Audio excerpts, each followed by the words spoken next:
આ પરમાત્મા કહે છે હિરણ્યકશ્યપુને મારવા માટે ભગવાન સ્તંભમાંથી પ્રગટ થઈ અને સાબિત કર્યું કે વ્યક્તિનો ભાવ જોઈએ. મારે માણસની જરૂર ન પડે, હું તો કાળ છું. અને પ્રગટ થયા ભગવાન.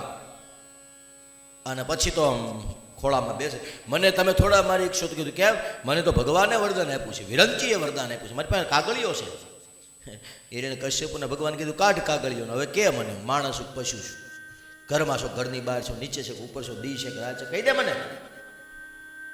ભગવાને કીધું. ભગવાન કાગળિયો જોઈને હિરણ્યકશ્યપુને આમ અંધાર આવી ગયા. આવું પણ રૂપ હોય ન પશુ ન માણસ ન અસ્ત્ર ન શસ્ત્ર ન ઘર ન ઘરની બહાર ન ઉપર ન નીચે. ભગવાન હવે મને પરમધામ આપી. અને પછી તો લખ્યું છે ભગવાને આતરડા કાઢી અને ગળામાં કરી લીધા છે. ભગવાન એનું લોહી પીવા માંડ્યા છે.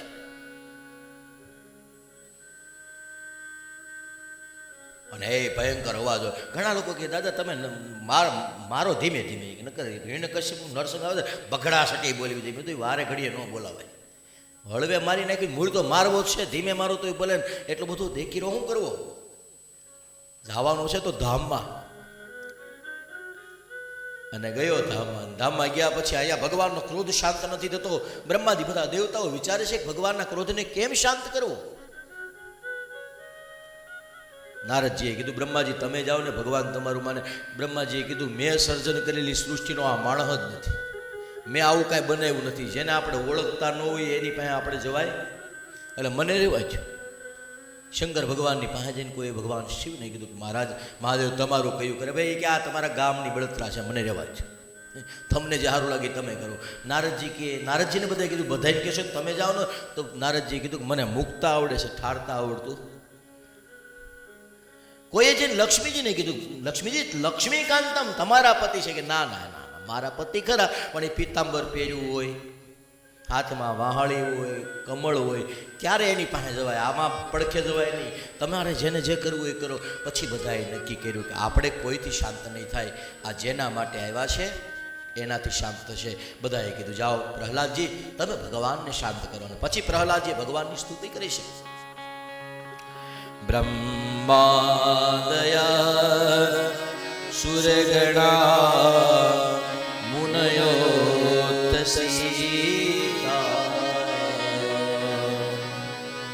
સર્વે કથામતયો વચસા પ્રવારે નારાદિતુ મુરુગણે રઘુના વિપિપુ ઇમ તોષ્મર્હતિ સમે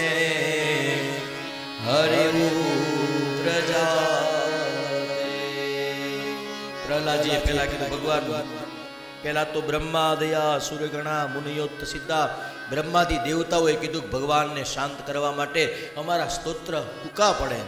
હવે બ્રહ્માદી દેવતાઓ પણ ભગવાન તમારાથી આઘા રહેતા હોય તો મારું અસુર રાક્ષસની ઘરે જન્મો. ભગવાન મારાથી તમે શાંત નહીં થાવ, પણ પરમાત્મા મારી પ્રાર્થના સાંભળો. એક રાક્ષસની ઘરે જન્મેલો જીવો વિચારો. અસુરની ઘરે પ્રગટેલા પ્રહલાદના શ્લોક. બીજો શ્લોક મન્યે ધનાભિજનરૂપ તતઃ શ્રુતો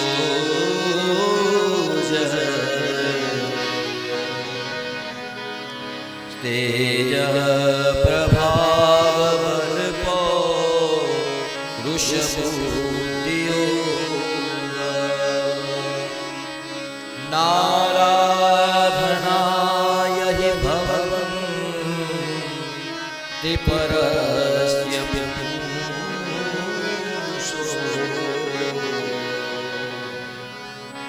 ભવ્યા કુતુષ ભગવાન ગજયુક્ત ભગવાન મારું મને એમ કહે છે.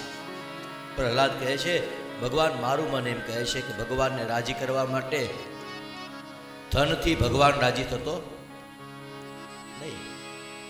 રૂપથી ભગવાન રાજી થતો નથી, તેજથી ભગવાન રાજી થતો નથી, યુવાનીથી કે ગઢપણથી કે બાળપણથી ભગવાન રાજી થતો નથી, માલ મિલકત સંપત્તિથી ઈશ્વરને રાજી કરી શકાતો નથી. પણ પછી પ્રહલાદે કીધું મને એકલી ખબર છે,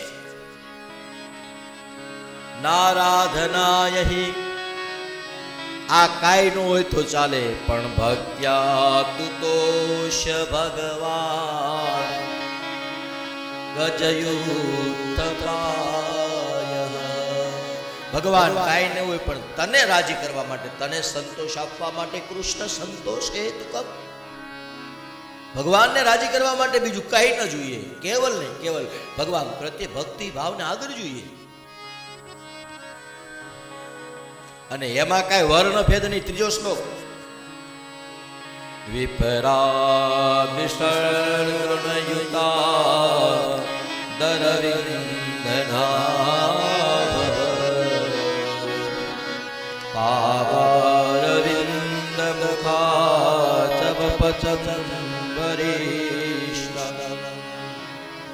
મન્યે તદર્પિત મનો વચને હિતાર્થ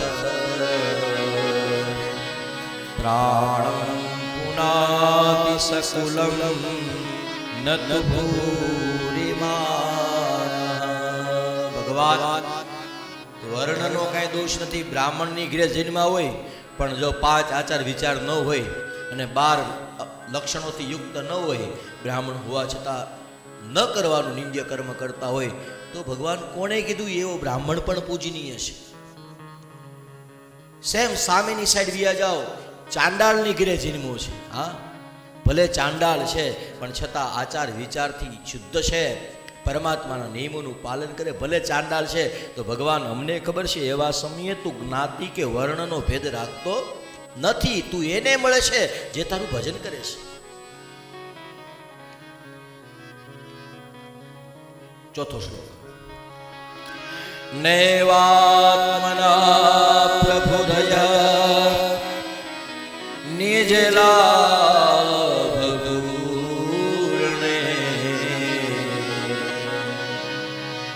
માનમ જનાદ વિદુષ કરુણો વૃણીતે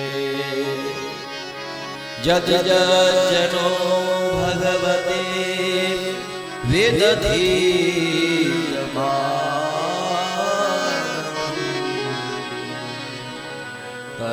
તચાત્મને પ્રતિમુખ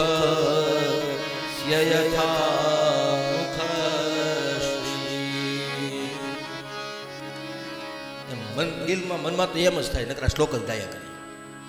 હા, પછી એમ હા ભરે પાછું નકરા શ્લોક વાળા થોડુંક આને ગુજરાતી કરવું પડશે. એટલે શ્લોક હું દ્વારકાધીશને સંભળાવું છું, ગુજરાતી હું તમને સંભળાવું છું. બેનું આવી જાય ને, કારણ કે આંખો બંધ કરો ત્યાં તો દ્વારકાધીશ આયા હાવ નજીક છે ને ઢુકડામાં. બીજે હોય તો ગોતવા વાર લાગે, અને અહીંયા આવે દિલ એ કહે કે મેં ગીત તુમારે तुम ही सुनो और मैं गाता ऐसा. આ એક ગઝલ છે, શાયરી છે. દ્વારકાધીશની નજર આમે જઈને કોઈ પ્યાર ભરે દોષરની લે, ભલે દેખાય ક્યાં તો પણ એને જો એટલે વાહ વાહ વાહ એવો અંદરથી આકાર થાય. અહીંયા પ્રહલાદે કીધું ભગવાન મને એ રૂપ દેખાય છે.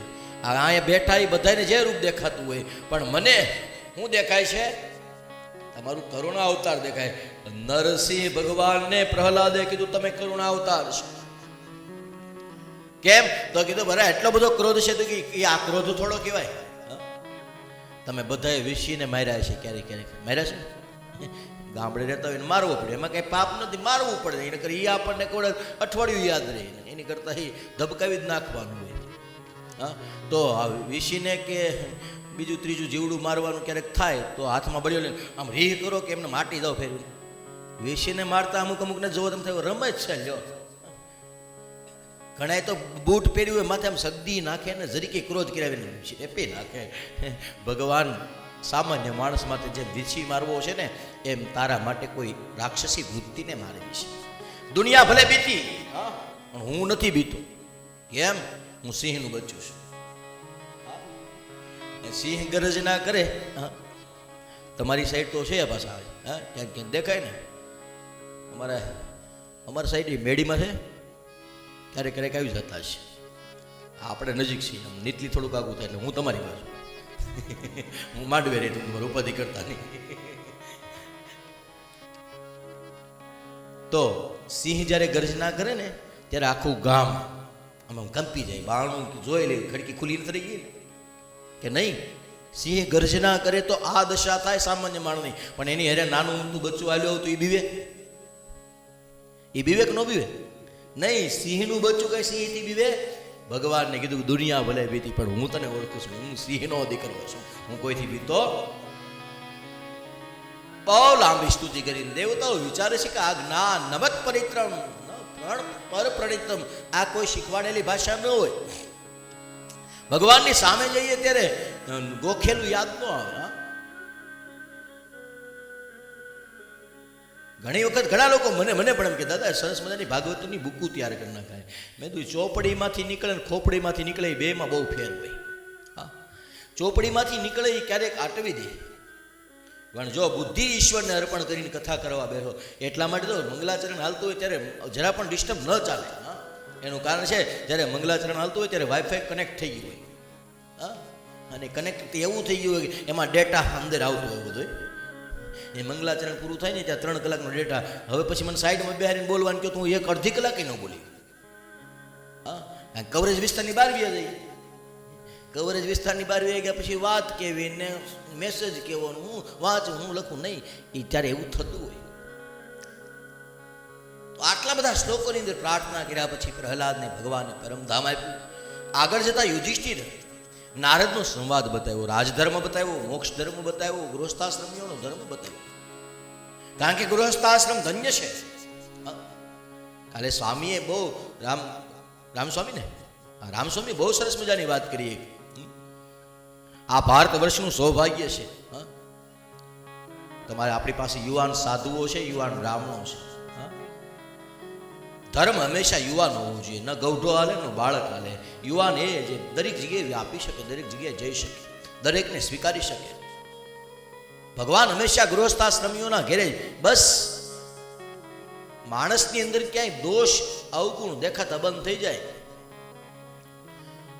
આખું જગત મારું છે એવું જ્યારે લાગવા મળે, કોઈનાથી બીએ નહીં, કોઈનાથી ડરીએ નહીં, આ ગળામાં ઘનશ્યામ મહારાજની ઘંટી પહેરી હોય અને પછી કાંઈ ભૂત વળગે.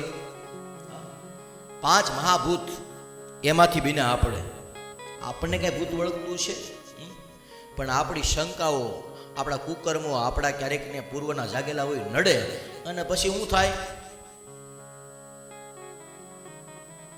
પછી આવે કોઈક અમારી પાસે, કોઈક બીજે ત્રીજે જાય, દલા નીંદર આવતી નથી, છોકરાની હગાઈ થતી નથી, હરખાઈ નથી રહેતી, ધંધામાં કાંઈ. દ્રઢ નિર્ણય, દ્રઢ નિશ્ચય કરો. એમ ભૂલી ભૂલી દુનિયા ફરે દીવાની, ભૂલી ભૂલી દુનિયા ફરે દીવાની.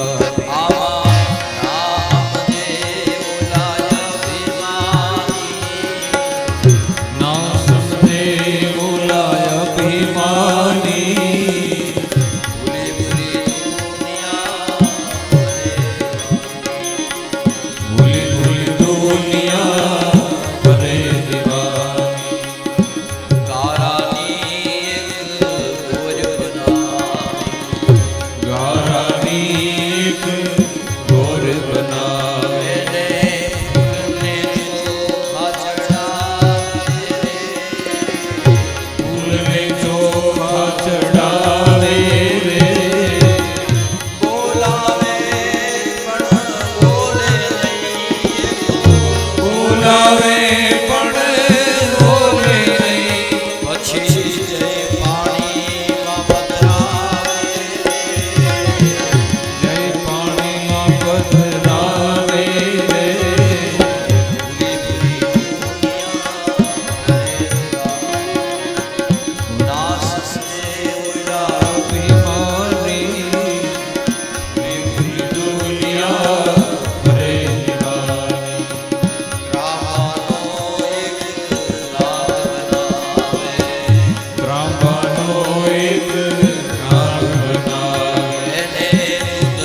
રે પણ હાચુના જે જી ઘરમાં નીકળે હાચુના નાગ જેથી ઘરમાં નીકળે એને ભોગો નહીં ખબરાવે